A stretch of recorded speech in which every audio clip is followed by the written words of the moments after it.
Muito bem.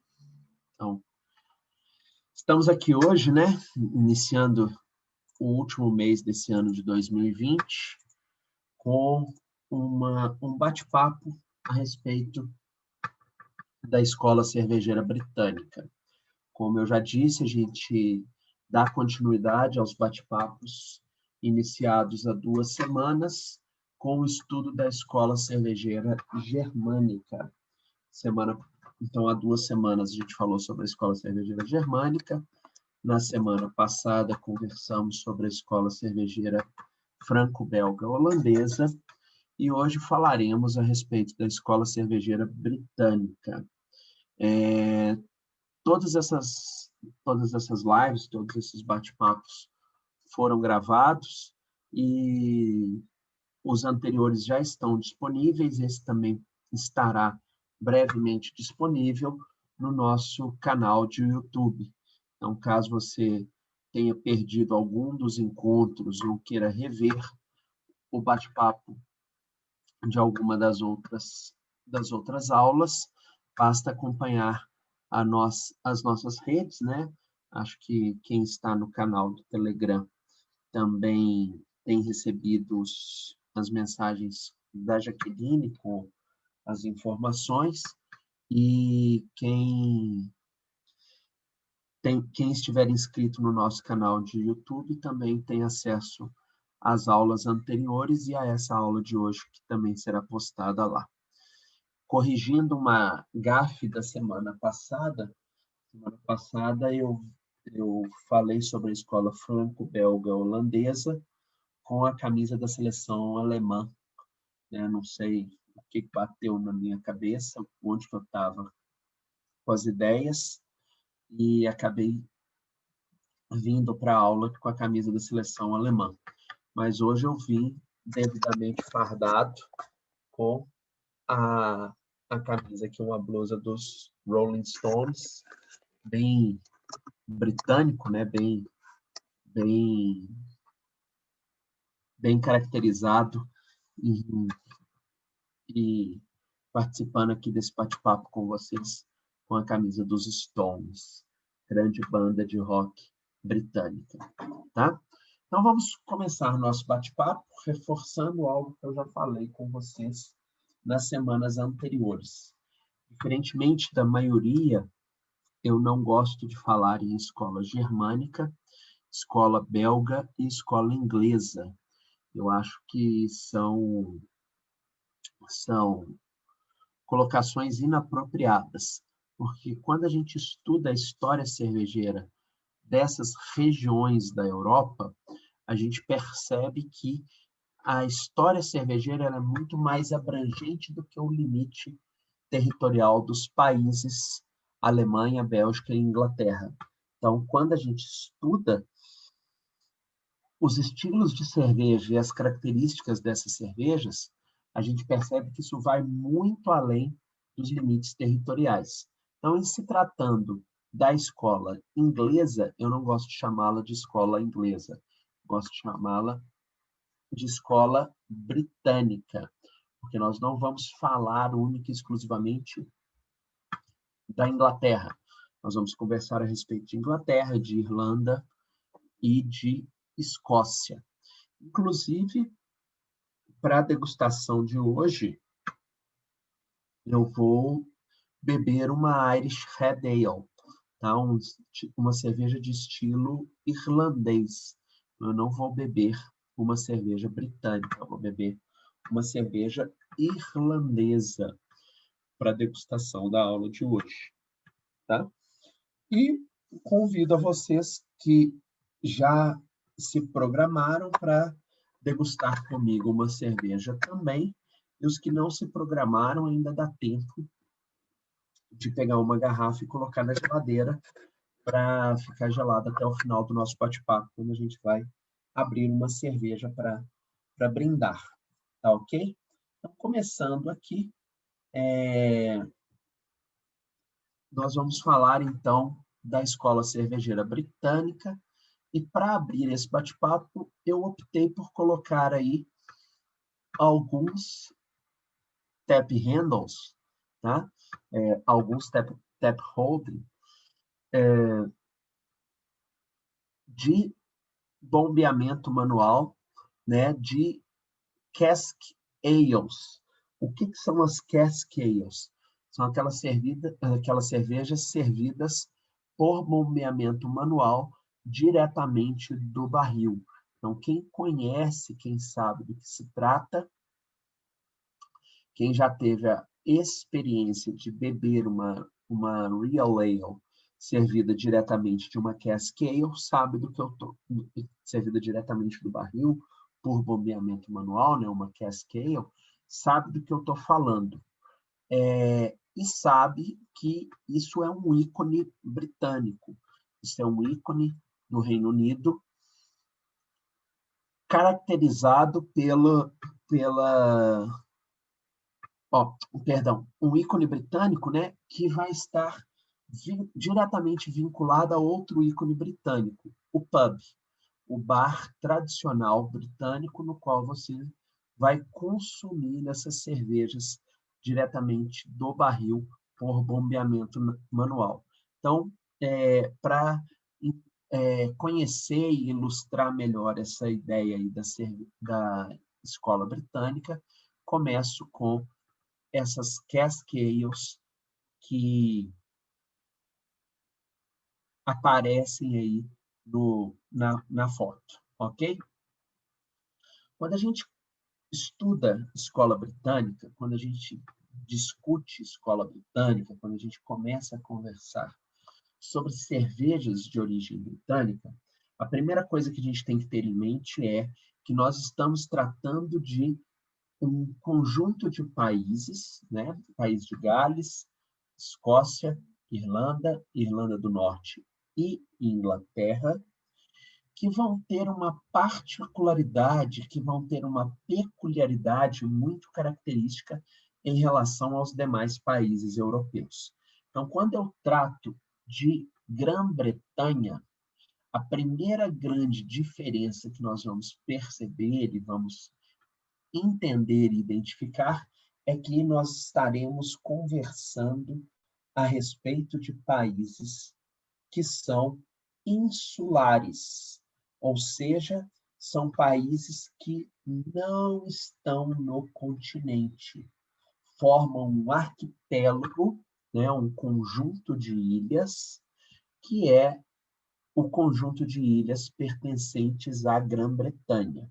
Então, a Grã-Bretanha ela é formada por um conjunto de países, ela é formada por um conjunto de ilhas, tá? Sendo que a Inglaterra é a maior ilha, a Inglaterra é o maior país.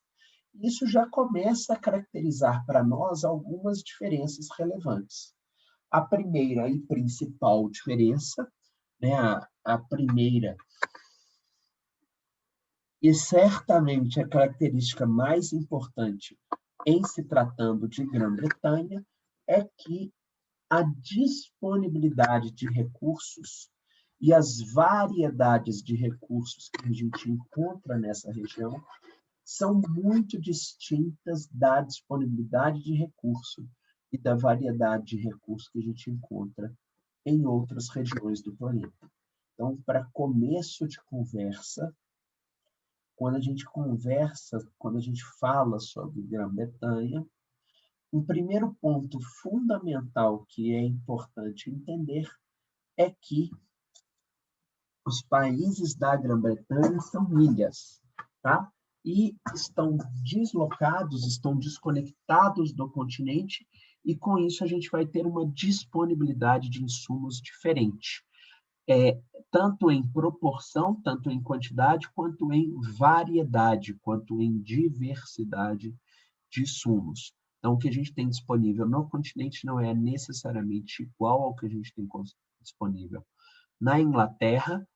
E, segundo lugar, além de não ser igual, também são componentes que vão apresentar um perfil sensorial diferente dos ingredientes encontrados no continente, tá? Quando a gente começa a entender a história britânica, ou quando a gente começa a observar a história britânica, a gente vai ver que tudo tem início ainda na Idade Antiga, quando as ilhas britânicas invadidas pelos diferentes povos, os povos do Mar do Norte, os povos que vinham da Europa, tá? Os povos dominadores do continente europeu, a gente percebe que a gente vai ter muita influência de diferentes grupos sociais e, principalmente, por dificuldade de produção de outras matérias-primas, normalmente dois são os tipos de produtos de bebidas, são os dois tipos de produtos alcoólicos fabricados na Grã-Bretanha. Um primeiro tipo de produto, que é a cerveja, tá? E essa cerveja vai ter uma base de cereais, é uma bebida de cereais, saborizada com mel, tá? Podendo receber outros ingredientes de aroma e de sabor, tá? E a segunda fonte é você invadir o território transportando a própria bebida. Olhando para o passado agora, a gente observa que, para transportar essa bebida tão valiosa, tão, tão admirada pelas tropas de outros povos, você tinha um custo muito elevado. Então, com isso, era mais fácil para os britânicos, perdão, para os conquistadores, principalmente os romanos, quando chegavam à Grã-Bretanha, eles ao invés de levar a própria bebida, consumir a cerveja local que havia disponível.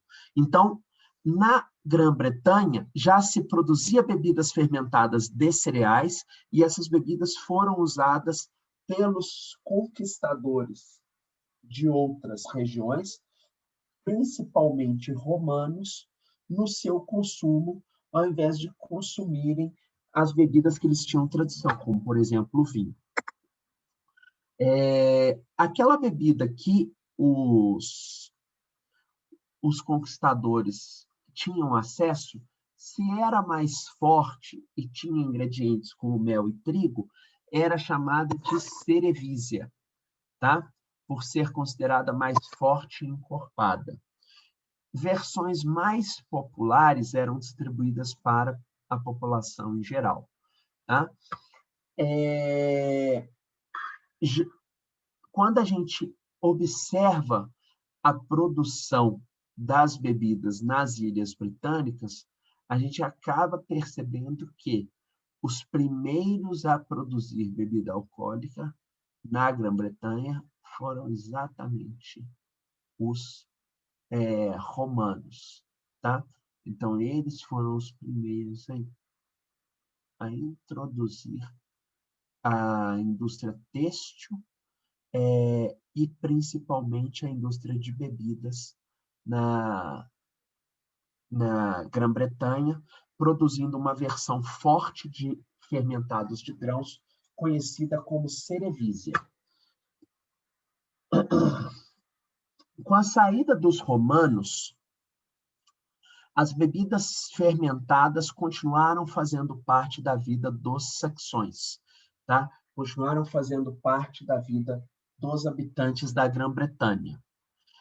Variações de bebidas eram conhecidas, como uma bebida conhecida como vin, que era um vinho, uma bebida conhecida como medo ou miode, uma variação de hidromel, o beor, que também era uma variação de hidromel, e um fermentado de grãos chamado ealu, ou eilu, tá? Que provavelmente é uma das possíveis origens para a palavra ale. E, dessa forma, na região, várias bebidas fermentadas eram produzidas, mas, aos poucos, a principal bebida alcoólica fabricada era a bebida alcoólica de grãos, que se estabelecia cada vez mais produzida caseiramente para o consumo local, consumo da família. Então, esse produto feito para o consumo familiar, ele normalmente era fabricado pelas donas de casa, pelas mulheres, tá? Mulheres essas que faziam a cerveja e o pão como uma forma de nutrição, como uma forma de alimentação dos, dos homens que estivessem na lida, que estivessem no campo fazendo caça ou coleta, e era uma tarefa menos pesada do que as tarefas de arado, de controle de gado, controle de criação, que também eram tarefas masculinas e que dificilmente eram tarefas exercidas pelas mulheres. Então, as mulheres estavam mais relacionadas com a produção de bebidas para o consumo da família.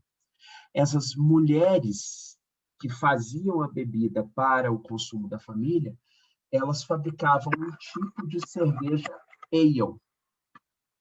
E como eram donas de casas que trabalhavam na produção de cervejas, elas eram conhecidas como alewives, tá? O alewife no singular, a palavra no plural, alewives, tá? As alewives eram as famosas esposas cervejeiras, ou as mulheres responsáveis pela produção de cerveja para a família, tá? Responsável pela produção de cerveja para o consumo doméstico. E por que elas eram as responsáveis? Porque a cerveja era uma bebida consumida largamente por todos os membros da casa e, normalmente, a sua função era nutricional. Então, consumia-se cerveja como uma forma de nutrição, como uma forma de alimentação. Daí o fato de que as donas de casas cervejeiras eram as responsáveis por alimentar a família. Então, elas eram as responsáveis por fabricar cervejas, tá? As donas de casa produziam uma quantidade de cerveja destinada à alimentação da família, mas invariavelmente acontecia delas produzirem mais cerveja do que o necessário. Então, você tinha um excedente de produção. A disponibilidade de cervejas a disponibilidade de cervejas no início do mês normalmente era maior, mais difícil ou mais disputada. E com isso, quando as alewives produziam suas cervejas e quando sobrava excedente de produção para além da demanda da família, a alewife ela colocava o excedente de produção à venda. Para identificar que ela tinha excesso de cerveja para comercialização, ela sinalizava a porta da casa com uma vareta, com uma estaca, tá? Um pedaço de madeira que identificava que naquela casa havia cerveja disponível para comercialização. Essa estaca, essa vareta, passou a ser conhecida como ale stake ou ale stick, tá? Como o graveto cervejeiro, usado pelas donas de casa para informar principalmente a viajantes que na casa daquela mulher havia cerveja disponível para comercialização. Então, nós temos aqui uma ilustração e um portrait, né? um porta-retrato, uma representação de uma um momento cotidiano na vida das pessoas, tá? Mostrando aí a Alewife oferecendo cerveja para o viajante, tá? Vendendo o excedente de produção para o viajante. A produção de cervejas, ela então se torna uma tarefa relevante e importante na renda doméstica de muitas famílias, principalmente famílias que tivessem problemas como, por exemplo, viuvez. Então, se uma senhora, se uma mulher perdesse o marido e, com isso, dependesse de fontes de arrecadação para o sustento da família, a produção e a comercialização de cerveja era uma alternativa real. Então, muitas vezes, as donas de casa vendiam a cerveja como uma forma de como é que chama? De sustentar a família, haja visto que a cerveja era um produto comercial. E aí crescia a disponibilidade de casas nas quais as donas de casa faziam cerveja para vender. Essas casas nas quais as donas de casa faziam cerveja para vender, elas muitas vezes ofereciam mais do que só a cerveja. Elas forneciam a cerveja, outros tipos de alimentos e várias vezes também ofereciam hospedaria. Então, os indivíduos podiam pernoitar na casa dessa senhora, tá? Tendo, então, o direito à água, à roupa limpa, né? Roupa lavada, à alimentação e à hospedagem. E se essas casas que ofereciam não só a bebida e a alimentação, mas também ofereciam a hospedagem, elas começaram a se especializar nesse comércio cervejeiro e passaram a ser chamadas de ale houses. Tá? Uma ale house, então, é uma casa na qual você pode chegar, beber e comer e, eventualmente, se hospedar. Essas casas que recebiam as pessoas, aos poucos foram mudando de nome para public houses.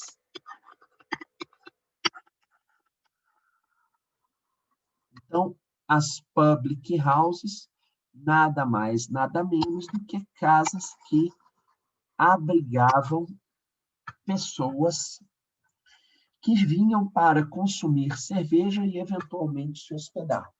Então, aos poucos, nascia um novo modelo de negócio. Um modelo de negócio que, além de fazer cerveja para alimentar a família, mas era um modelo de negócio que funcionava como um mecanismo para valorização e para hospedagem de pessoas em trânsito. Essas public houses foram o que deram origem a um dos maiores, se não o maior ícone inglês, o pub. Então, o que era o pub? É uma casa que servia cerveja e que, aos poucos, foi se especializando em um ambiente cada vez mais aconchegante. Então, se você olhar para um balcão de bar, se eu tenho aqui,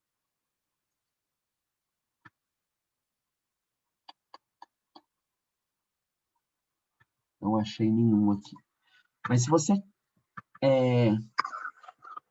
fosse uma public house, né, um pub, você poderia consumir livremente a sua cerveja, ok? E esses pubs, eles foram cada vez mais crescendo e se tornando negócios cada vez mais consistentes. Aos poucos, esses pubs crescem, tá? Se diversificam e atraem olhares de classes classes sociais distintas, que não aquela dona de casa que queria simplesmente aumentar a sua renda domiciliar. E aí passam a ser explorados por outros comerciantes, que vão criar verdadeiras tabernas nas quais você pode beber sua cerveja, se hospedar, consumir outros alimentos, tá? E aí os pubs vão ganhando novas proporções, crescendo em dimensões, e num tempo não muito curto, deixam de fabricar a própria cerveja no local para comprar cerveja de outros produtores, como uma forma de garantir o fornecimento da bebida. À medida que esses pubs crescem, vai diminuir, então, a disponibilidade de produtos produzidos pelas tais donas de casa. E aí, aquele ofício que antes era tipicamente feminino, o ofício de produção de cerveja, vai passando definitivamente ao domínio masculino. Surge, então, a profissão do cervejeiro, que se especializa em fabricar cerveja para essas fábricas, para esse tipo de consumidor interessado em produtos mais elaborados, tá ok? E aí as alewives vão deixar de existir e a produção cervejeira vai passar para dentro das cervejarias e principalmente para o domínio da igreja, naquela época ainda, a igreja católica apostólica romana. Tá? E os exploradores dessa fonte econômica, sejam eles a igreja, sejam eles mercadores, burgueses, quem quer que seja, começa então a ganhar muito dinheiro na exploração desse mercado. Tá? Como que eram essas cervejas britânicas daquela época? Até o século XIV, praticamente não se tinha cervejas de lúpulo, cervejas produzidas com lúpulo na Grã-Bretanha. Então, o uso de lúpulo ele era muito restrito até mais ou menos o século XIV. A partir do século XVI, o uso de lúpulo vai se tornar mais disseminado, tá? Apesar do lúpulo já ser conhecido dos britânicos, ele era muito pouco utilizado na fabricação de cerveja. E normalmente você produzia um tipo de bebida fermentada em fermentação ale, tá? Que recebia o nome de ale. Então, aquela cerveja que era produzida sem a adição de lúpulo, tá? Era um gruit, fermentada em fermentação ale, era chamada de ale. Enquanto as cervejas que eram lupuladas eram chamadas de beer e produzidas numa relação bem inferior, tá? Em relação ao lúpulo, então, ele só vai se tornar amplamente utilizado a partir do século XVI. Até então, antes disso, as cervejas eram principalmente gruites. Além disso, em relação aos grãos, a maioria dos maltes disponíveis para a produção de cerveja era de maltes escuros. Então, o malte que você tinha para fazer cerveja era um malte tostado. Por que ele era tostado? Porque havia-se pouco conhecimento na produção de cerveja, tá? Desculpa, principalmente na produção de malte. Havendo pouco conhecimento na produção do malte, era muito comum que o grão acabasse sendo torrefado. Era muito comum que o grão deixasse aquele ponto de secagem atingisse um ponto de caramelização mais alto, né? Chegando, inclusive, aos maltes caramelo e nos maltes tostados. Como os maltes eram tradicionalmente maltes mais escuros, novos estilos de cerveja surgiam frequentemente, como as variações das porters e as primeiras stouts, cervejas todas essas produzidas com grãos mais torrefados. Só com a diversificação das técnicas de malteação e, principalmente, só com a invenção de um tipo de cacau, como é que chama isso? De carvão, tá? Com a invenção de uma variação de um tipo de carvão conhecido pelo nome de coque, é que as técnicas de secagem de malte começaram a ser aprimoradas. Então, com a melhoria nas técnicas de produção do carvão e com o surgimento desse tipo de carvão aí das fotos, que é o coque, tá? O coque é um carvão que vai ter um grau menor de impurezas do que outras fontes de carvões minerais, tá? Foi possível usar o coque na produção de maltes mais claros. Então, com o uso deste carvão, foi possível controlar a temperatura de secagem dos fornos, garantindo com que os fornos usados para secagem do malte não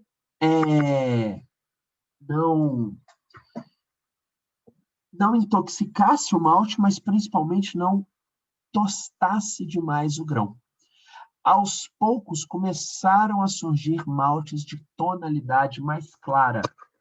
Esses maltes de tonalidade mais clara eram os maltes conhecidos como maltes pale, uma tradição de origem britânica, que foram os primeiros a produzir maltes de tonalidades mais claras. Originalmente, como você não conseguia controlar a temperatura de secagem do seu malte, era muito mais comum produzir cervejas escuras, como porters e stouts, tá? Daí a brincadeira no início da aula do pessoal falando sobre qual copo usar para servir a cerveja, porque o tipo de cerveja era invariavelmente uma cerveja mais escura e muitas vezes servida em copos, em taças de cerâmica, que não davam muita permissão para a gente visualizar a cerveja. Tá ok? Bom, seguindo adiante,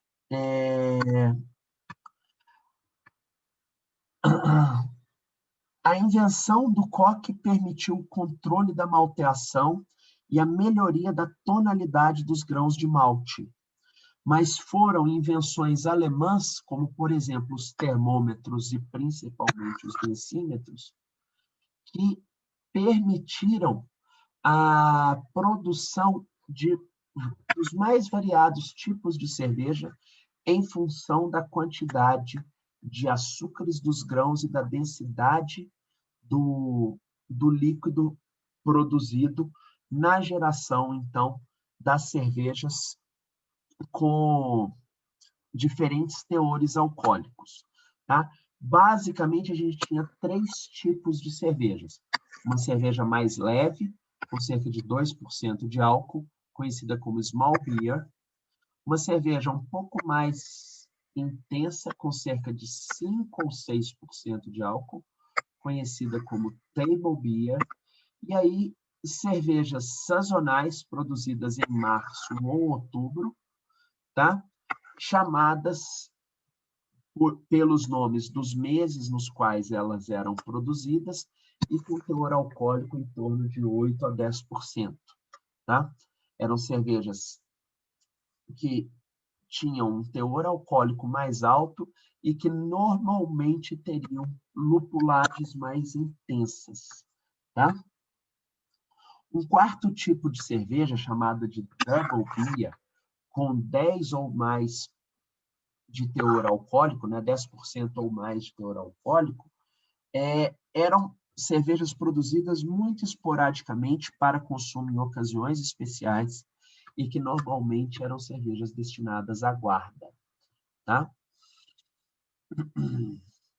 A produção de cerveja na Grã-Bretanha, ela crescia cada vez mais, mas ela era disparadamente superior na cidade de Londres quando comparada às demais cidades do interior, tá? No início do século XVIII, Londres contava com cerca de 154 cervejarias, tá? Enquanto no interior do país a gente tinha 574. Porém, as quase 200 cervejarias de Londres produziam um volume de cerveja imensamente maior do que as cervejarias do interior, tá? As cervejarias londrinas produziam cerca de 800 mil litros mês cada, enquanto as cervejarias do interior produziam cerca de 140 mil litros. Então, a soma de todas as cervejarias não dava o volume de cerveja produzido na cidade de Londres, tá? E a produção de cerveja muitas vezes era destinada aos mercados importadores fora da Grã-Bretanha. Muitos países compravam as cervejas produzidas na Inglaterra, tá? Que eram destinadas aos mais diferentes mercados. Uma das razões da venda para mercados externos era o baixo custo de transporte da cerveja britânica para outras regiões, tá? Como, por exemplo, as colônias britânicas da Índia. E por que o custo de produção e exportação era relativamente baixo?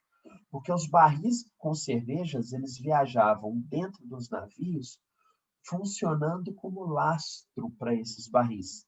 Então, se você tivesse barris cheios para transportar, você tinha uma certa facilidade na hora de comercializar esse produto, tá? Então, a gente vai observar que o uso desses barris como lastro dentro dos navios era muito importante para favorecer a comercialização e reduzir o custo de venda dessas cervejas para outros mercados, ok? E essa conquista de mercado cervejeiro pelos britânicos fez nascer uma história muito interessante e curiosa, que é a história que trata do nascimento da cerveja India Pale Ale, tá? Muitos de vocês já devem ter ouvido essa história ou variações dela, tá? Uma coisa é fato, os britânicos já produziam cervejas de alto teor alcoólico e lupuladas muito antes daquela história da tal cerveja que era produzida para viajar para a Índia, tá?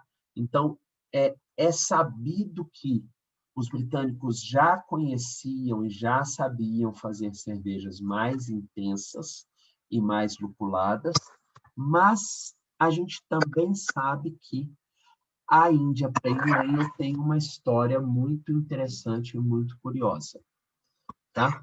Essa história, ela tem cerca de 250 anos, tá? Um pouco mais, 260, 270 anos. E tudo vai começar lá em Londres, nos anos de 1750 a 1820. Tudo vai começar nessa época, porque mais ou menos nessa época, os produtores de cerveja de Londres encalacrados pelas guerras napoleônicas e sem ter para onde vender cerveja, recebem uma encomenda do rei. Desculpa, estou misturando a história da IPA com a história da Russian Imperial Stout, perdão. Os cervejeiros da cidade de Londres já produziam suas cervejas, tá? Mas com a dificuldade de mercados, um cervejeiro de Londres, chamado George Hodgson, dono, proprietário de uma cervejaria conhecida como o nome de Bow Brewery, ele recebeu uma encomenda da Companhia das Índias Orientais. A Companhia das Índias Orientais era nada mais, nada menos do que a maior empresa comercial do planeta naquela época. Era a principal empresa de comércio global naquela época. E a Companhia das Índias Orientais pediu uma encomenda de cerveja para o Hodgson para vender as cervejas dele para os colonos que moravam na Índia. Tá certo? As cervejas britânicas ou eram muito escuras ou eram muito adocicadas. Naquela época, o padrão de cerveja britânico era de cervejas muito doces e mais escuras. O Hodgson, ele resolveu, então, produzir uma cerveja com algumas características bem peculiares. Primeira delas, sabendo que a cerveja precisava viajar uma longa distância, ele resolveu fazer uma cerveja que tivesse um teor alcoólico mais alto, porque com o teor alcoólico mais alto, essa cerveja teria uma proteção maior, uma proteção natural contra a degradação ao longo da viagem. Mas não parou por aí, tá? Para alcançar esse teor alcoólico mais alto, ele precisou usar mais malte. Então, essa cerveja tinha uma densidade original bem elevada. E para alcançar uma densidade mais alta, com bastante álcool como resultado, ele usou maltes mais claros que começavam a ser fabricados naquela região. Começavam a ser produzidos. Grãos que eram secos de forma mais cuidadosa e que ficavam com a tonalidade mais clara e resultavam numa cerveja mais clara do que as stouts e as porters que dominavam o mercado britânico na época. Então, ele usou maltes mais claros, ele usou o malte Pale Ale, 100% da receita com malte Pale Ale, tá? E completou essa conversa e essa brincadeira com uma maciça carga de lúpulo. Ele não economizou na lupulagem, fez uma cerveja com 70 IBUs.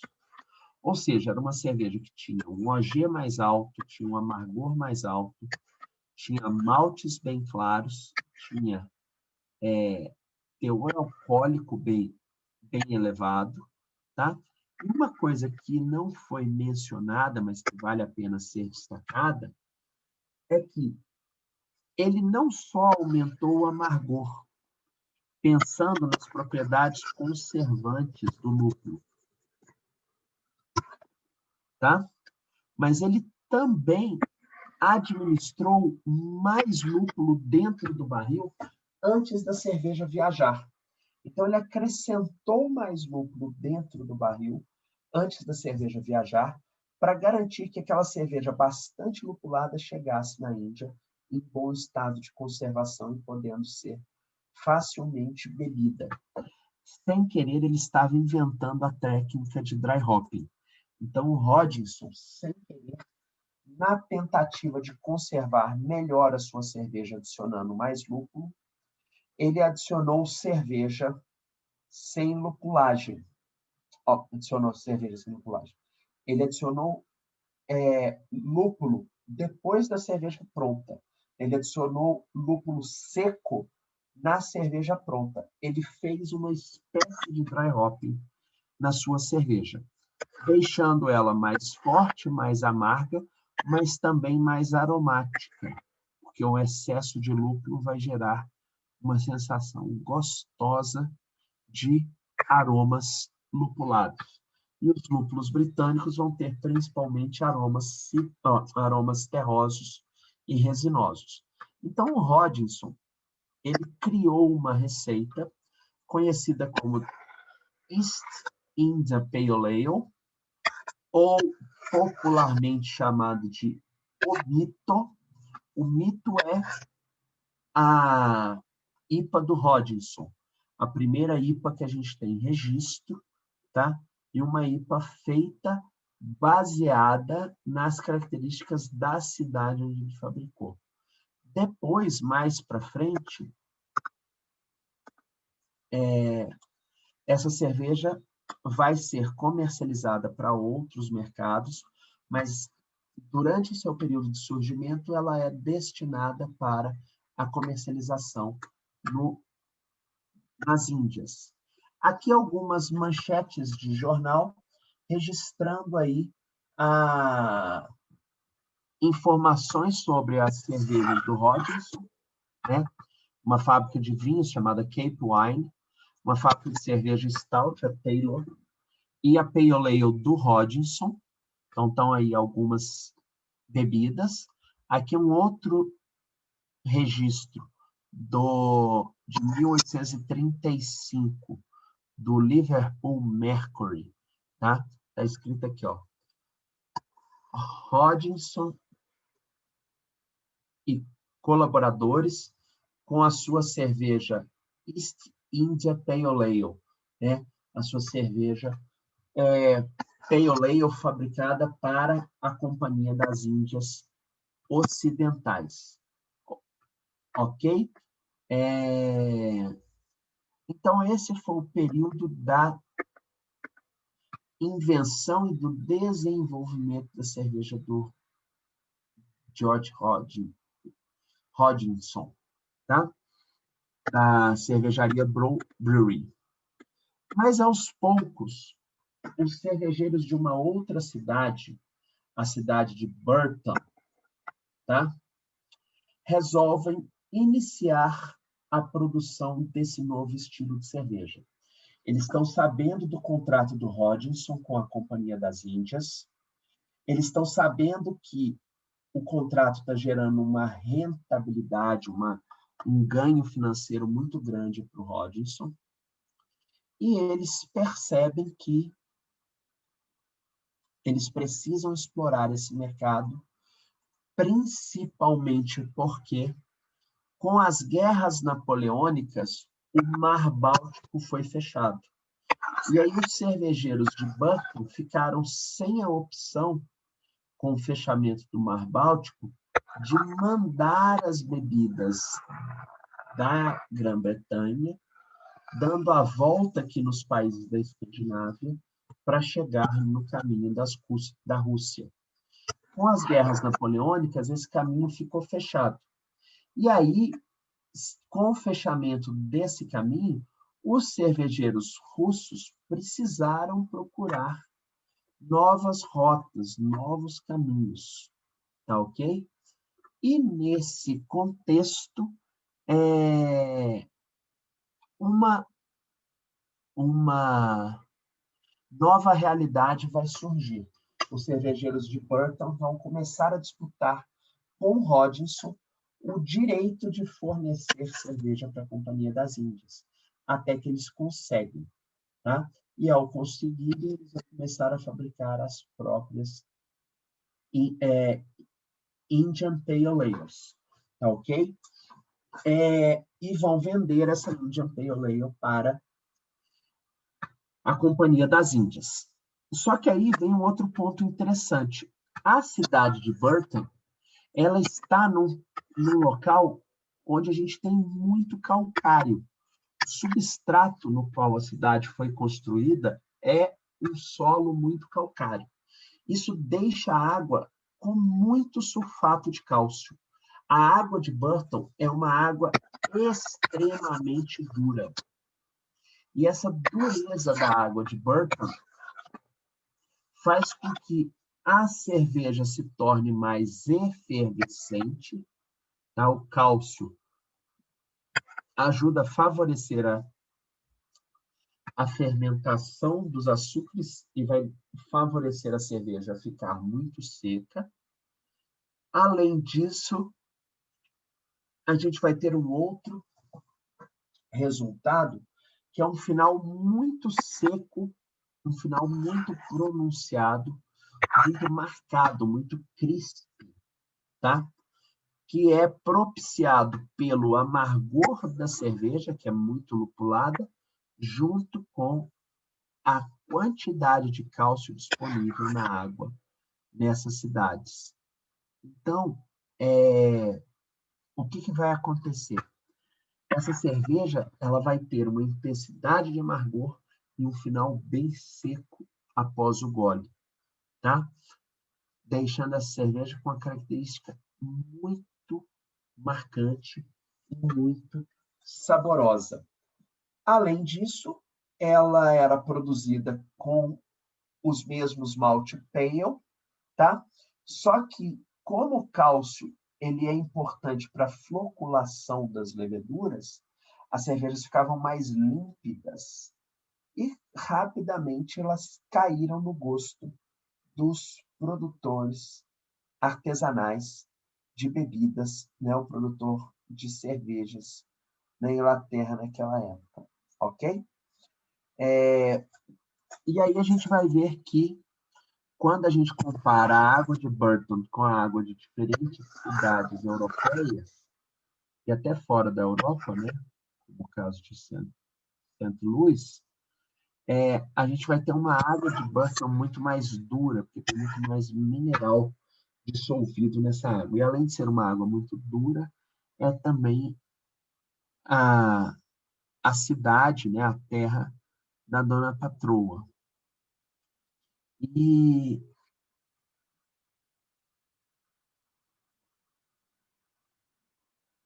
aí, pessoal, desculpa, viajei aqui agora. A cidade de Burton vai ter uma água muito dura e isso vai favorecer as características minerais de percepção do final cortado, do final seco da cerveja, pela interação dos sais minerais com os,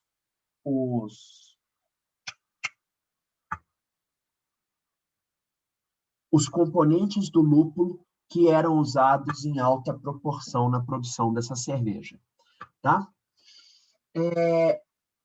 A era de Burton ela vai permanecer até o início do século XX. E o curioso é que, durante essa época, pouco se sabia, até então, pouco se sabia da qualidade das cervejas IPAs produzidas para venda na Índia. Os consumidores de cerveja da Inglaterra estavam acostumados com as pale ales consumidas nos pubs, mas eles não bebiam as cervejas que eram produzidas para vender para a Índia. E por que eles não produziam? Porque aquela cerveja era feita para exportação, não chegava para o mercado local.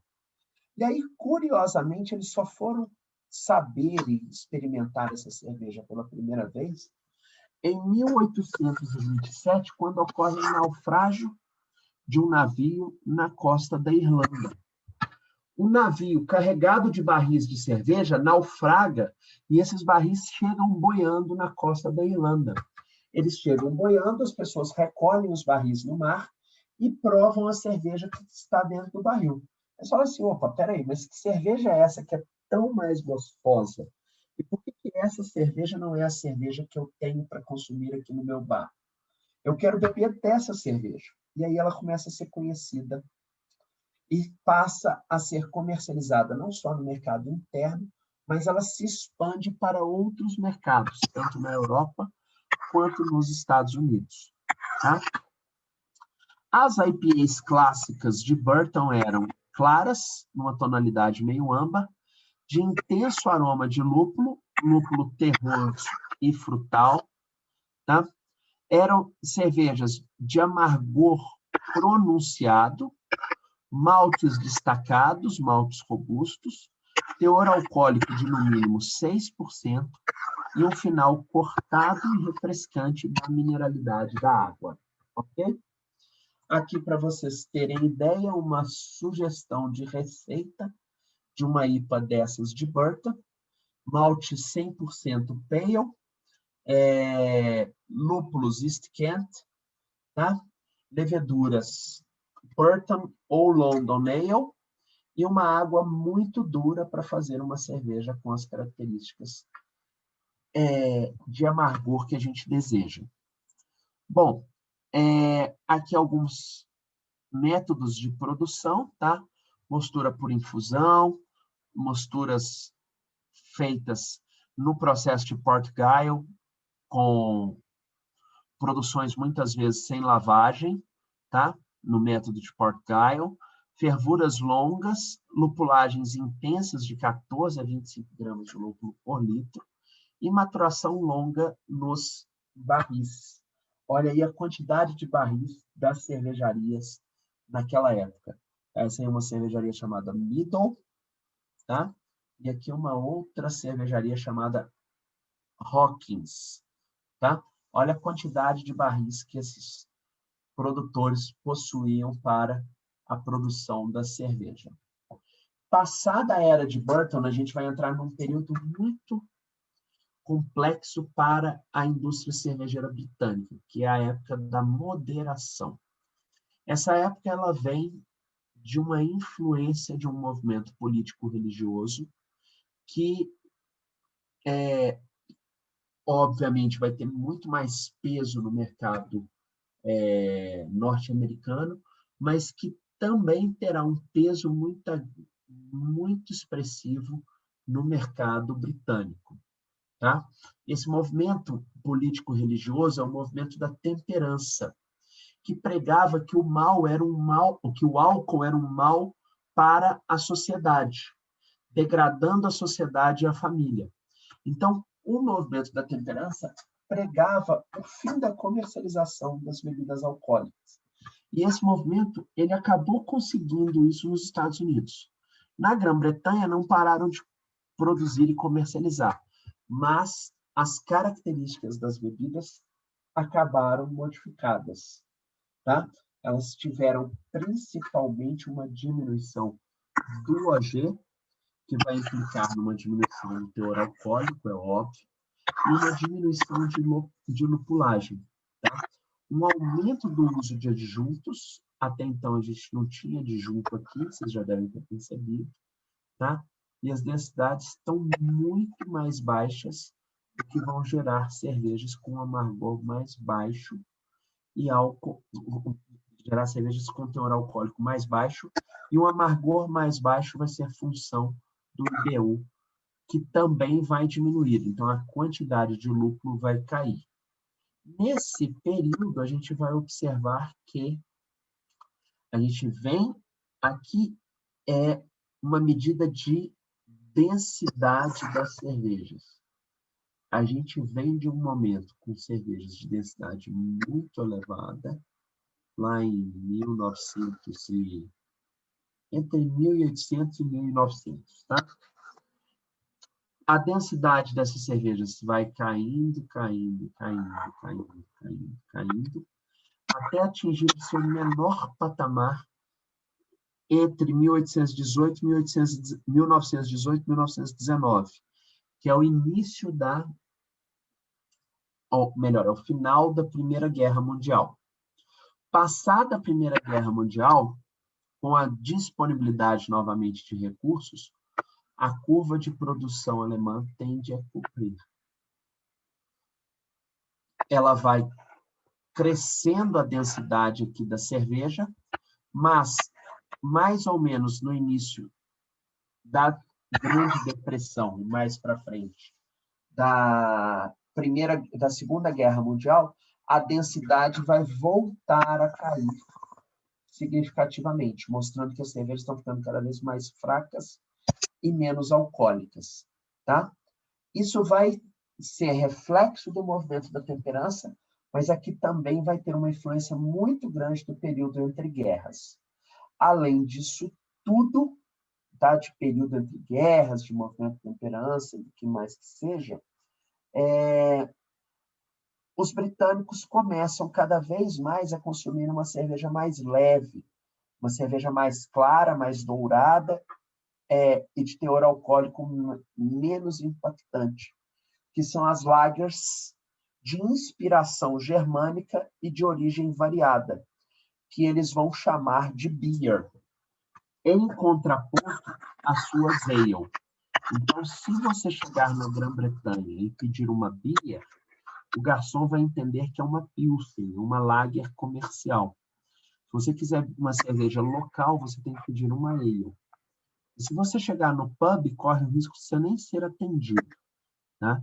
Você ser mandado para uma sala especial para aqueles que consomem cervejas lager, né? Porque no balcão as pessoas vão consumir as ales, tá?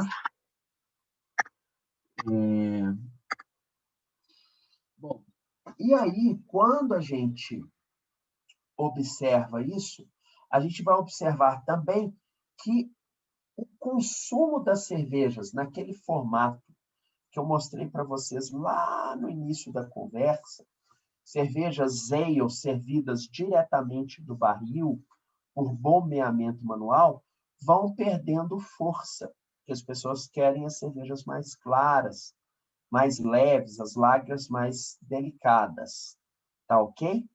E aí, o mercado começa a ser dominado pelas cervejas mais claras, mais leves, as tais beers, tá?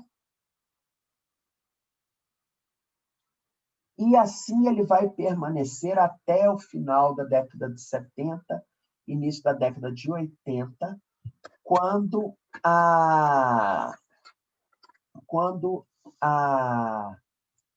o mercado britânico começa a passar por transformações. Essas transformações que vão começar a acontecer entre o final da década de 1970 e o início da década de 80, uma das transformações é fruto de um camarada chamado Michael Jackson, conhecido como The Beer Hunter, ou o caçador de cervejas. Tá? Ele vai descobrir novos estilos e começar a divulgá-los. Junto com os trabalhos do Michael Jackson, nós vamos encontrar também os trabalhos de uma entidade civil conhecida pelo nome de CANRA. Tá? CANRA são as letras da sigla para o nome Campaign for Real Ale. Tá? A Campaign for Real Ale, ou CANRA, foi fundada em 1971. Ela é uma organização, uma associação de consumidores. E ela surgiu exatamente para proteger a Real Ale, ou seja, aquela cerveja servida diretamente do barril, por bombeamento, aquela cerveja de fermentação ale, servida diretamente do barril por bombeamento manual, tá? No estabelecimento clássico, típico para o consumo da cerveja na Grã-Bretanha, que é o pub, tá?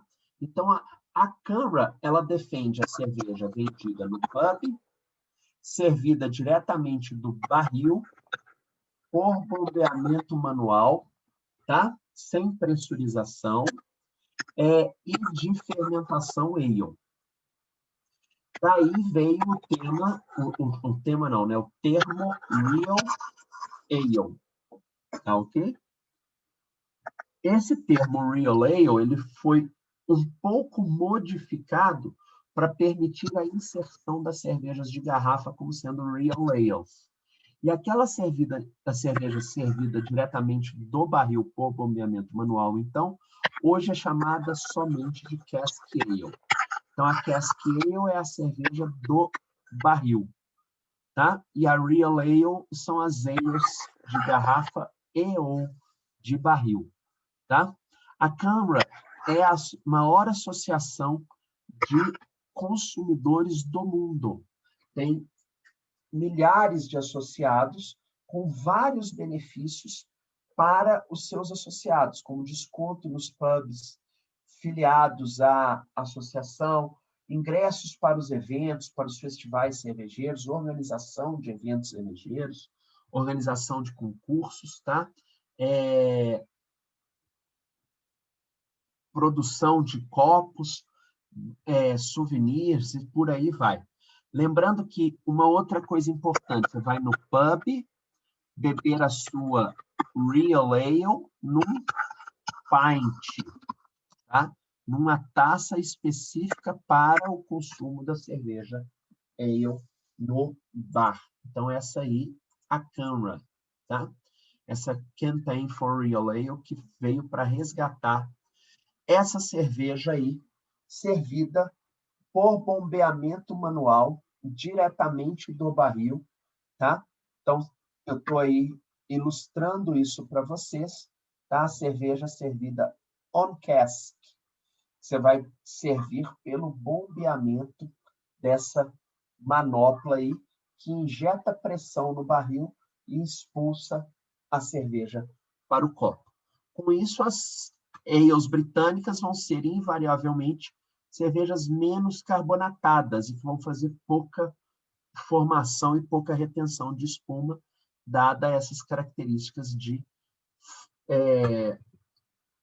bombeamento manual. Beleza, pessoal?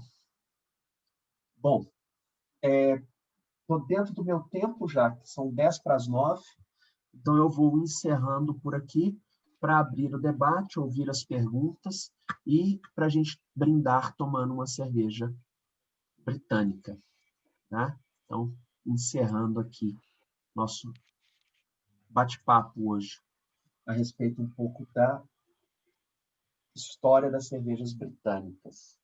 A gente poderia ter aprofundado aqui um pouco mais em Escócia e Irlanda, né? Falar das cervejas locais, mas eu vou tomar uma Irish Red Ale e a gente pode falar um pouquinho sobre isso também. Lembrando que a Escócia é, dentro dos países da Grã-Bretanha, o que está mais ao norte. Então, com isso, na Escócia, a disponibilidade de insumos era um pouco mais escassa, fazendo com que os estilos escoceses fossem invariavelmente menos alcoólicos e menos lupulados, à exceção do estilo estilo Strong Scotch Ale. O Strong Scotch Ale é o único estilo escocês de teor alcoólico mais elevado. Os outros são todos estilos de teor alcoólico mais baixo, exatamente porque a Escócia é o país mais ao norte da Grã-Bretanha, onde você tem menor disponibilidade das matérias-primas, malte e lúpulo, tá? Então, isso é uma característica das cervejas escocesas, que vão ser todas elas bem menos lupuladas do que as cervejas inglesas de forma geral, né? As cervejas escocesas têm uma lupulagem bem mais discreta do que a lupulagem das inglesas de forma geral, porque na Escócia você tem pouca disponibilidade de lúpulo. E, invariavelmente, teor alcoólico mais baixo também, quando comparadas às cervejas inglesas. Beleza, pessoal? Já que enquanto o pessoal vai voltando aí, eu vou buscar a minha cerveja um minutinho, só para eu buscar minha taça e minha garrafa, tá? Já volto.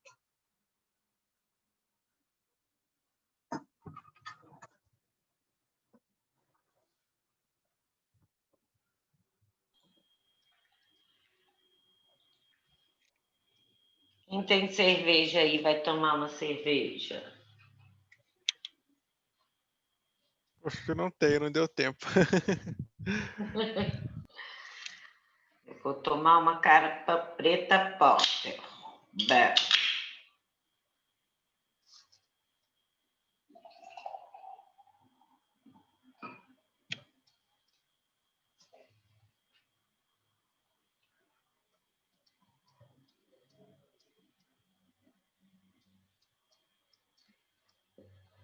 Tá boa, viu? O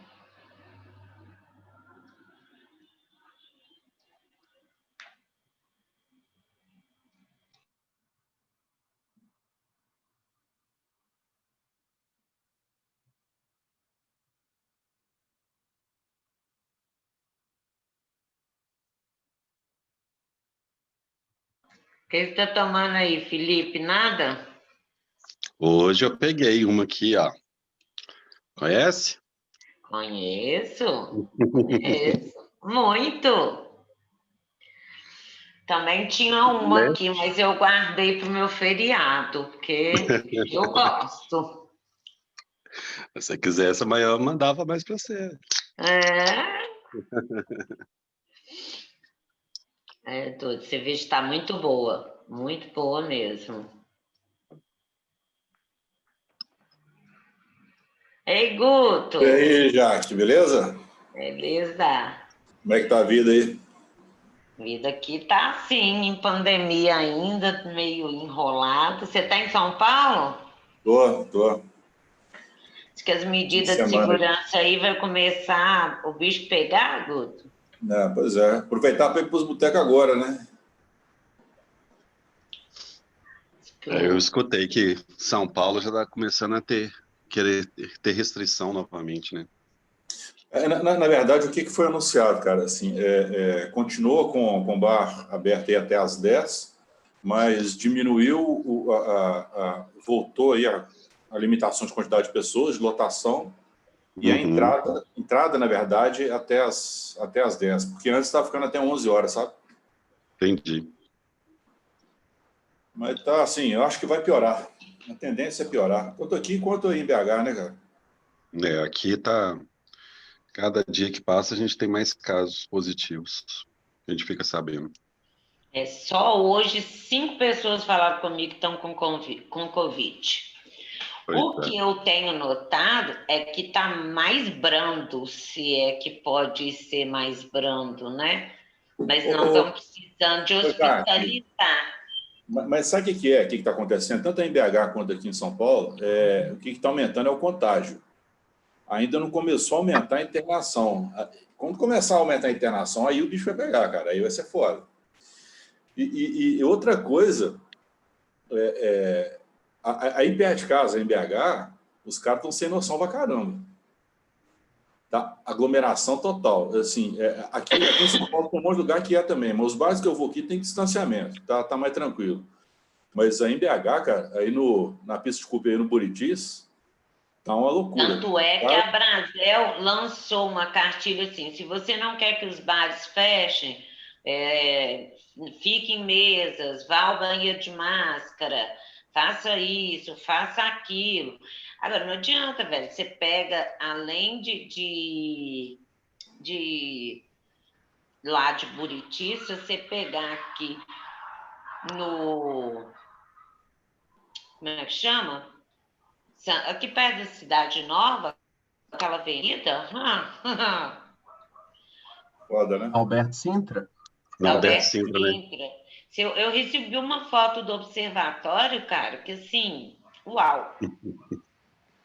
O que nós temos aí, Felipe? O que você está bebendo aí? Uma Mountain IPA. Ah, bacana. Tomei Ela, ela ela é esses dias. um subestilo, né? Que das New England com West Coast. Eu tenho aqui uma Irish Red Ale da Antuérpia, que vai ser a primeira a ser. O que você tá tomando, Guto? Eu tô até com vergonha, porque aqui não tem muita coisa, não. Tô tomando uma Peio da Eisenbahn. Tá Bom, ótimo, ué. tá Tá bom. ótimo. Não, E eu esse tô troço com... preto aí, Felipe Renault, o que você está bebendo aí? Tá vendo aqui a Deixa eu pegar uma aqui, rapidinho. Krug Cacau Stout. Ah, você falou mesmo, Cacau Stout. Tá bonito isso aí, hein, velho? A primeira impressão que eu tive numa garrafa, assim, foi um colega nosso da academia que falou muito para eu beber, que foi o Flávio Peron. E depois eu achei ela mais ou menos. Aí um dia, na Casa Alex, teve o chopp dela. E assim, o chopp no barril dessa Cacau Stout era espetacular. Foi a melhor sensação de chocolate que eu tive numa cerveja na vida. E agora eu tô dando uma chance de novo para a garrafinha. Bem interessante a ideia, né? Eu tô de Irish Red Ale da cervejaria Antuérpia, tá? Vou servi-la aqui no tradicional copo inglês, o nosso amigo pint. Na verdade, esse aqui não é exatamente um pint, né? Ele é um nonic. O nonic é uma variação do pint com essa voltinha aqui na lateral, tá? Então, vou servir a minha Irish Red Ale, o que é um copo para acomodar o volume desta garrafa. E aí, já que nós estamos falando sobre escola britânica, vamos de uma cerveja irlandesa.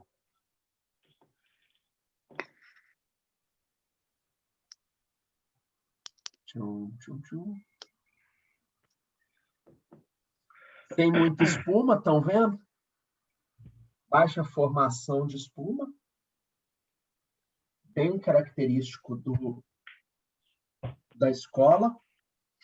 E uma cerveja irlandesa de teor alcoólico bem mais baixo, amargor também um pouco mais baixo, notas tipicamente maltadas, que vão do caramelo ao café, porque o estilo pede uma pitadinha de malte tostado, além do malte caramelo, para fazer ela ficar bem vermelhinha. Você completa com um toquezinho de tosta. Cheers, saúde, Prost. Prost. Cheers. Já que foi de quê?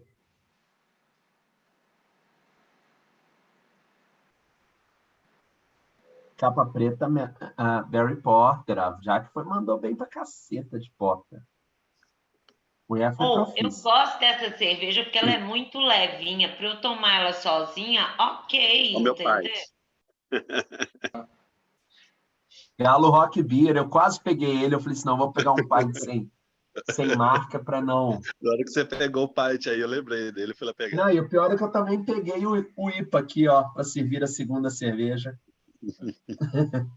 Ô, CH, você me desculpa aí, cara, mas eu vou tomar nada da inglesa. Vou tomar uma Juice aqui. Faz a Cara, cerveja, ganhei essa cerveja aqui, cara, que assim, aqui meu tudo é provisório, né? Não tem nada que... Eu tô aqui em São Paulo. Mas eu tenho um funcionário meu que é cervejeiro. Ele até participou, acho que da primeira webinar ele participou aí. E tem um amigo dele que começou a fazer cerveja. Ele fez essa aqui, chama Dynamic Cervejaria, mas é coisa nova. Olha latim. Mas é cigana? Cigana. Ele me deu umas latinhas aí. Vou fazer a ficha para ele, mas antes eu vou tomar uma para beber. Ô, pessoal, por falar em escola britânica e Irlanda, né, eu peguei uma Irish Red Ale, a gente vai ver que os estilos irlandeses também são menos intensos do que os estilos ingleses, né? Irish Red Ale e Dry Stout são típicos da Irlanda, têm teores alcoólicos mais baixos, corpos mais leves, eles um pouco mais suaves do que as cervejas britânicas de forma geral, tá?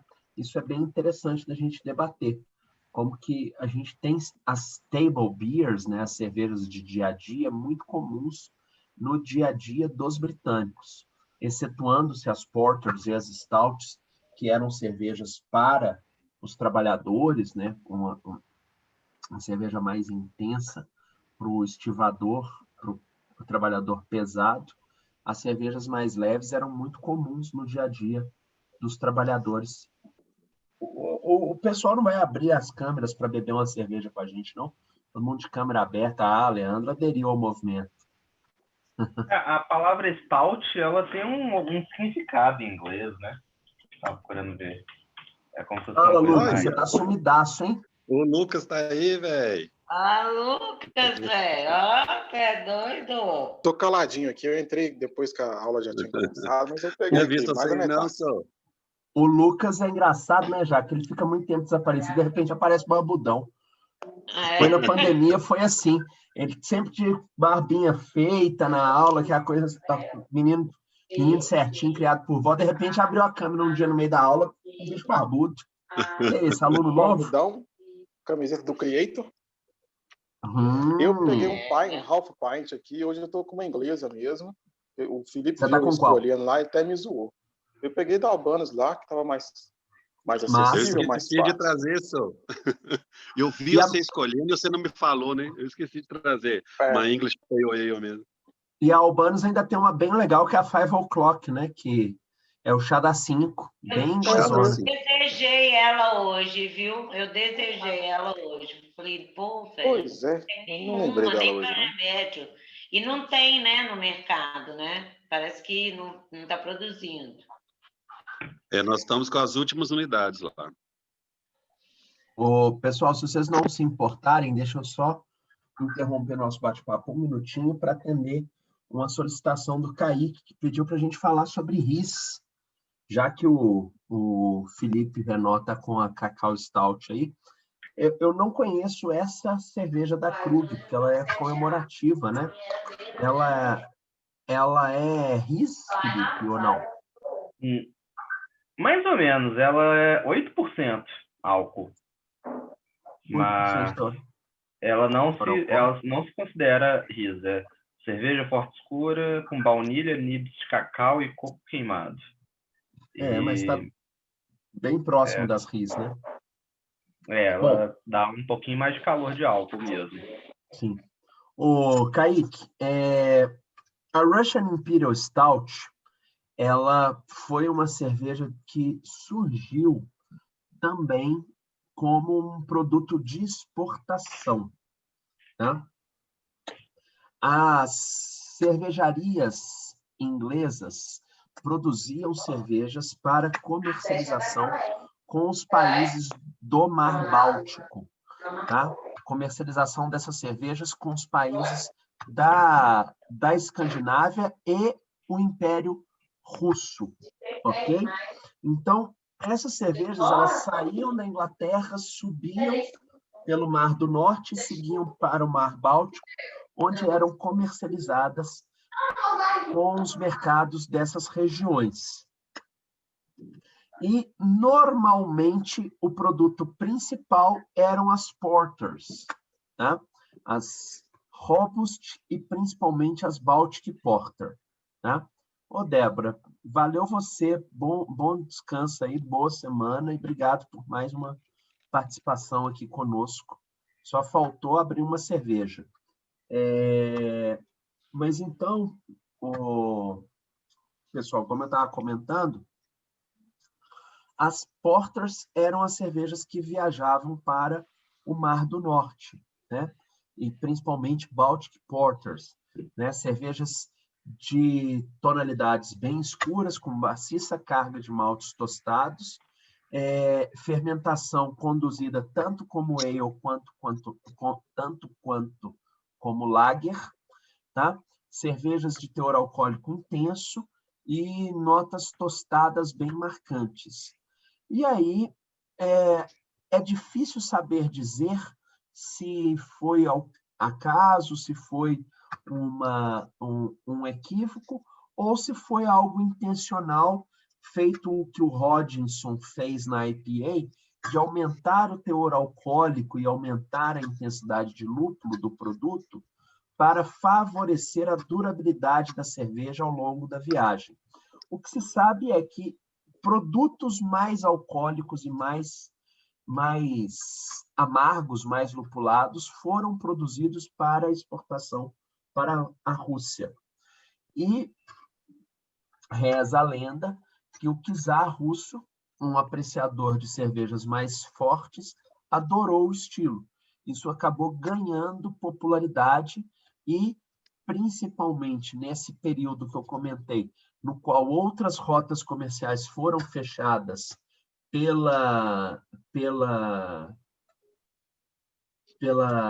como é que fala? Pelas guerras napoleônicas, né? Pelas disputas entre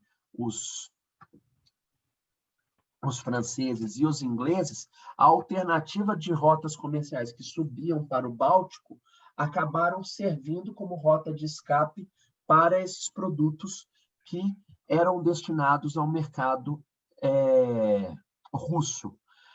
As Russian Imperial Stout, então, são variações de stout mais maltadas, mais encorpadas, de densidade original mais alta, teor alcoólico bastante elevado e lupulagem bastante intensa, bastante marcada, que ao chegar no mercado americano, foram, principalmente no mercado craft americano, né, a partir dos anos 1970, 1980, foram repensadas e as releituras dessas cervejas levaram a um novo estilo de Russian Imperial Stout. Hoje é muito incomum você comprar uma Russian Imperial Stout de origem inglesa, tá? Tem uma muito boa, deixa eu ver se eu lembro o nome dela. Vem numa garrafinha de 250 ml, escrita em vermelho, Russian Imperial Stout. Vou tentar lembrar o nome da cervejaria. Ela é inglesona, bem clássica, muito boa mesmo. Os melhores RIS que eu já tomei. Mas é muito raro você encontrar Russian Imperial Stout de origem inglesa. O mais frequente no mercado é normalmente Russian Imperial Stout de inspiração americanizada, que são essas cervejas mais...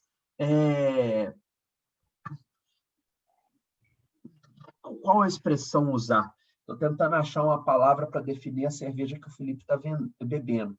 Com uma diversidade de possibilidades muito grande, como envelhecimento em madeira, uso de ingredientes especiais como baunilha, nibs de cacau, até cogumelo a gente encontra, né? O caso da carvoeira lá da Lon, de Santa Catarina, do Richard, que tem fungo sec na receita da cerveja dele, a carvoeira, campeã algumas vezes no Festival de Blumenau. Isso aí, exatamente, Marcelo. Até chegar nas pastry stouts, que é essa nova moda de stouts extremamente intensas, que é quase para beber com garfo e faca, né? Aí a carvoeira na mão da Jaque, ela mesma, Jaque. Ela mesma, exatamente. É a carvoeira da Lon com fungo sec, que é uma RIS muito intensa. Quanto que tem a carvoeira aí, Jaque? 9,8?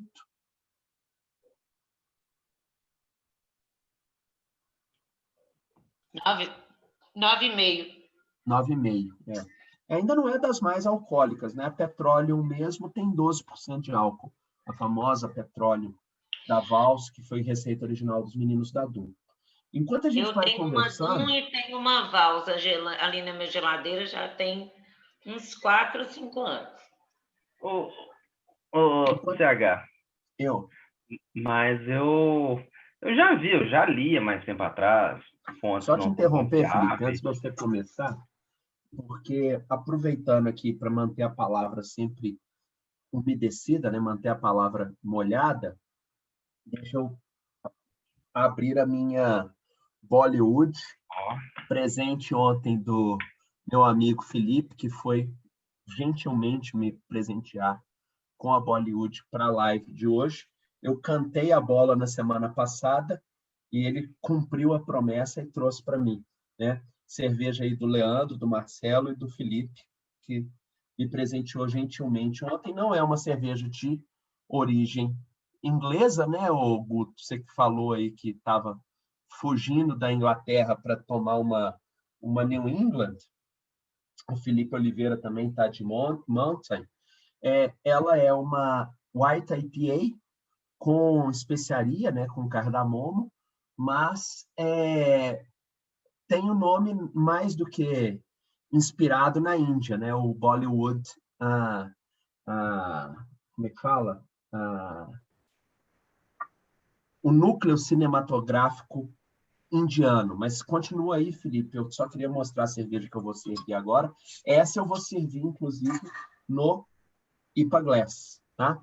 Presente da jornalista Renata Brita, que me presenteou com um copo Série B. Estão vendo aí, né? O famoso copo Série B. Ô, Leandro, desculpa, não podia perder a piada. É. Mas o que Eu acho que eu não já acho ouvi, que ficou boa mesmo, não. Vamos voltar para a cerveja. que eu já ouvi falar que a Russian Imperial Stout foi nível mais elevado de álcool para agradar os russos, até porque a cerveja não era tão forte dos russos. Os russos, eles desde muito já no início, eles já bebem o que já era o precursor da vodka, e a vodka, e para um russo comum ali, o russo mediano, uma cerveja uma bebida de 5% de álcool para eles é suco. Eu nunca consegui conferir isso, mas uma vez eu vi um negócio que tinha uma lei que cervejas, bebidas de menos de 5, 6% de álcool, É verdade. não era considerada bebida alcoólica na Rússia. Isso. O russo está acostumado com a vodka, que é 40% de álcool. E a legislação lá mudou. A legislação lá mudou em 2011, quando passou a ser considerado bebida alcoólicas, cervejas inclusive, mas cerveja não era considerado bebida alcoólica. Uma vez eu estava pesquisando esse assunto, é até engraçado que você vê que a garrafa comum de cerveja, ela tem uma tampa que ela não volta, né, para fechar, exatamente porque a cerveja estraga. Não é para você beber metade e guardar. E a vodka, ela pode ser conservada, ela não tem problema. Só que eu estava lendo que os produtores lá, as maiores produtoras de vodka russa, elas colocavam uma tampa que era bem descartável, que era para você não enroscar as coisas que para eles era mais barato, e eles chegaram à conclusão, fazendo pesquisas e outras coisas, que o russo, eles davam uma garrafa de 750 ml de vodka. O russo, na hora que ele abria, a tendência dele era beber a garrafa inteira de vodka. Tanto que é a relação, né, do russo com a vodka. Você bebe abre uma garrafa dessa de cerveja inteira, você vai beber 5, 6% de álcool. A vodka é 40% e o russo se ele abrir, tinha que levar até o fim. Era a honra dele. É absurdo você pensar nos níveis de consumo alcoólico entre os russos, mas é tudo verdade o que você falou, nada disso é exagero. Curiosidade, já que você falou a respeito, tá? Dos produtos pensados para ser um uso somente, esse foi o mais antigo de todos, tá? Muita gente acha que o produto descartável mais antigo de todos é a lâmina de barbear, mas esse daqui é o mais antigo de todos. Aquela cultura inútil para você usar no boteco na próxima vez que você estiver batendo papo. O primeiro produto pensado para ser, como é chamado de one way, né? Produto feito para único uso, descartável, foi a tampinha coroa para vedação de garrafas. Usou, jogou fora. CH? Essa foi novidade para mim, CH. Essa eu não sabia, não. O Felipe, sabe onde eu descobri isso? Discovery Channel. Massa. Não estou chutando, tá? Cito a fonte de onde eu aprendi essa. Mas quem me chamou? Fui eu. Uma curiosidade, você falou da malteação, né? Da utilização de malte, né? pelos ingleses. Quando que se descobriu o processo de malteação? Você tem essa informação? Cara, quando descobriu, eu não sei te responder, não. Mas os processos... O que acontece é o seguinte, a malteação primitiva, ela vem desde a Mesopotâmia. Então, para a produção de cerveja, você sempre fez a germinação e a interrupção da germinação desde a Mesopotâmia. Agora, quando você tem a consciência de que isso é para a liberação dos amidos dentro do grão, aí eu já não sei te responder. Não, eu imaginava que a malteação era um processo mais recente. Então, quer dizer que desde o começo, na Mesopotâmia, então já se malteava, né, os grãos. Então. Sempre, desde o começo. É interessante, até eu tive a oportunidade de visitar uma exposição sobre os primórdios da agricultura no Museu de História Natural de Chicago. Eu não sei se vocês sabem, mas não custa nada fazer esse comentário. Eu sou mestre cervejeiro da HB, mas eu não fui treinado na filial na matriz, na cervejaria de Munique. Eu fui treinado na filial de Chicago. O meu treinamento para HB ele foi feito em Chicago. E enquanto eu estive lá, eu tive a oportunidade de visitar o Museu de História Natural. Eles estavam com uma exposição sobre os primórdios da agricultura e do cultivo de grãos. E aí era interessante até exatamente isso. Você tinha como é que fala? Os moinhos primitivos, como que era a moagem. Eram como se fossem grandes pedras, assim, umas pedras em forma de rolo que você empurrava sobre um sulco no solo para triturar os grãos. E tinha, inclusive, as questões da malteação. A malteação já era conhecida. Você germinava o grão, isso amolece o grão. Eles não sabiam direito, mas gerava um amolecimento do grão, facilitava a moagem posterior e melhorava o rendimento na produção das bebidas. Agora, quando que você vai ter consciência de que isso é importante para a liberação dos açúcares, aí eu já não sei te responder. Deve ser medieval. Quase um moinho d'água, isso aí, Marcelo. Exatamente. Tá? É muito legal, cara. E é impressionante como que, assim, no mesmo museu tinha acontecendo, assim, umas 30 exposições diferentes, cada uma mais legal do que a outra. Eu lembro muito dessa, porque era algo que me interessava diretamente, né, por causa do trabalho com bebidas, e lembro muito de uma sobre os deuses nórdicos. Foi do caralho, assim, ver os deuses da cultura nórdica, que são coisas que a gente não tem muito acesso, né? Tirando Daniel Gontijo, que é meio viciado nessas coisas, estuda por prazer, mas... Então, tinha algumas exposições muito legais. Hã? Eu também gosto muito e já estudei muito sobre cultura nórdica também. Não, eu fiquei tirando um monte de fotos nas exposições, pensando assim, não, vou ilustrar as aulas todas a partir de agora. E nenhuma das fotos prestou nessas câmeras digitais nossas, porcaria. Todas as fotos ficaram uma tela de uma porcaria. Mas valeu. Os dias da semana em inglês, metade deles é dos deuses nórdicos. Exatamente, cara. Metade deles é dos deuses nórdicos. Wednesday é Odin, Friday é de Frigga, Thursday é de Tyr. Eu não vou lembrar de cabeça, mas é por aí mesmo. Tuesday é de outro deus, não estou lembrando agora. Não, é do Thor. Óbvio. Amigos, eu vou abandoná-los. O dever me sempre chama. abandona cedo. É isso, senhor. Sempre tem uma largada. Eu cheguei 3 horas da manhã em casa, eu não estou abandonando, você já está indo embora? Ah, mas a sua filha já está grande, a minha não. Ô, Leandro, você viu que teve ontem uma harmonização surpresa lá de Punta del Diablo. Pois é. Né? O que aconteceu? Felipe nos levou lá as cervejas, e aí quando chegou, a Fabiana falou assim, gente, mas é ideal para fazer com a minha cerveja, para me fazer com a minha harmonização surpresa. E ela tinha comprado um doce de limão capeta.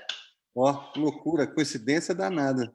Eu vi, foi no stories do Instagram, até repliquei, né, também. Aí eu fui surpreendido. Você que colocou lá. Aí eu faço a rede social.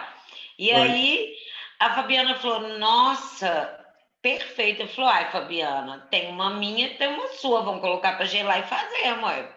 Aí pronto, as cervejas viraram harmonização surpresa e ficou muito bom. Porque realmente o doce, né, CH, era muito gostoso, o doce de limão capeta. Sensacional. Começou aos poucos. De início, quase eu não levei a Bollywood, CH. Aí eu pensei, vou levar. Aí eu perguntei para a Jaque. A Jaque falou que estava tendo aula e vou levar uma cerveja. Aí nisso, um pouco depois, chegou a minha mãe com o pedido que eu fiz da Black Friday. Chegou 4 Puntas del Diablo. Aí eu vi que tanto de Punta del Diablo, deu um acesso de generosidade.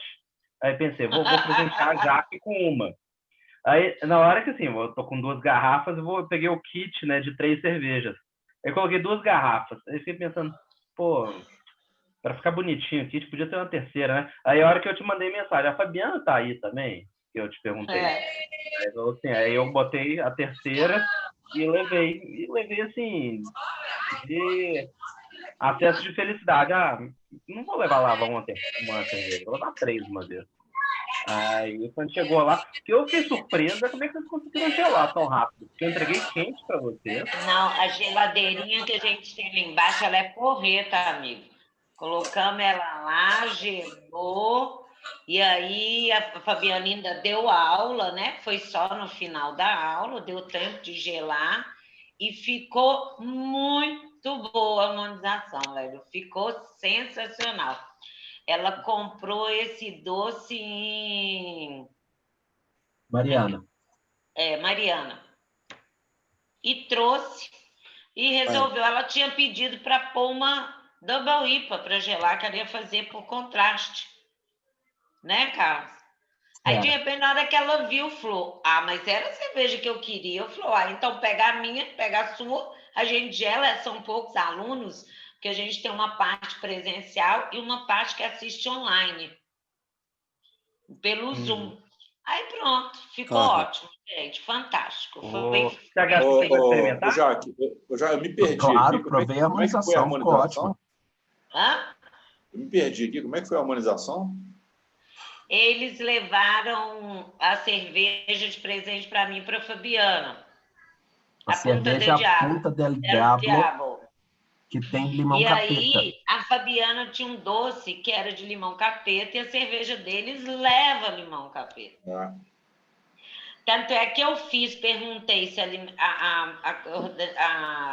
harmonização era por corte, por semelhança e tal, lá no coisa da escola.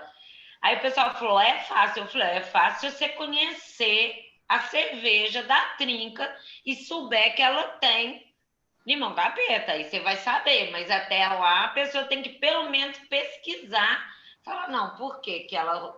Né? E saber qual que é da cerveja da Trinca. Aí fiz uma brincadeira e foi super legal a brincadeira. Na hora que eu entreguei a cerveja, eu falei com o CH que esse lote da Punta del Diablo tá espetacular. Eu sempre experimento, né, que eu trabalho com a Trinca, eu achei esse lote o melhor que já existiu da Punta. E aí falei pro CH e ele falou, não, tô na vontade agora, eu preciso comprar a cerveja. E aí, bom que deu para experimentar, né? Não, foi super ótimo. Valeu, assim, foi super... Aquelas coisas que acontecem e você fala, ó, aconteceu, ó que coisa boa. Foi, deu muito certo. Fala aí, Lucas, você levantou a mão, pode falar. Lucas, não, acho que fechou. Ô, CH, pode parar de gravar agora, né? Já parei.